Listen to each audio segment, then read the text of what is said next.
Sign up for free Stratfor Intelligence. Simply enter your email address to receive 2 free reports each week.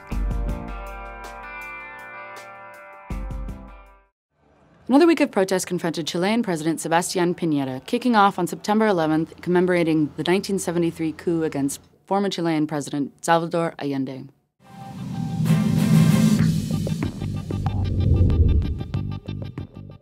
The trouble continued with a 2-day healthcare workers' strike and culminated on the 14th with another student protest.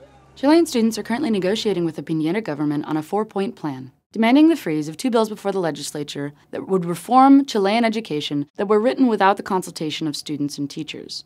The students are also demanding that all negotiations between students and the government be conducted with live TV coverage to ensure transparency. The students and teachers are also demanding that state funding be suspended for all private educational institutions. Students are also hoping that an October 7th deadline be extended so that they may finish their semesters and not lose access to current scholarships and loans. Meanwhile, tensions are building with neighboring country Argentina.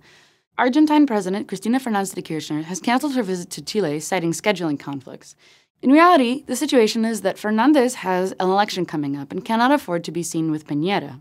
The simmering discomfort between the two countries highlights the extreme differences between the two neighbors. Ideologically, the two countries couldn't be more different. Chile has embraced fiscally conservative policies, low spending, and high growth, and deal with civic unrest on an ad hoc basis. On the other side of the Andean border, Argentina's entire socio-political structure is built around an authoritarian government that uses its power to redistribute income to ensure popular support. But things are changing for Chile. More than 20 years after the collapse of the Pinochet dictatorship, a whole generation of students has come into their own. These students have gone to college in record numbers and never experienced the fear or repression under the dictatorship that the previous generations did. At this point, the Pinera government is having to deal with the kind of popular pressure that Argentina has been dealing with for a long time.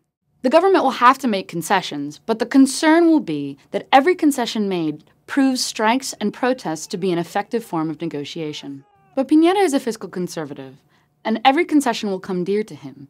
But the fact of the matter is that incremental concessions may not be enough to satisfy the protesting populace. And despite Pinera's fiscally conservative policies, these protests may force him to seriously reconsider the relationship of the Chilean state to social spending.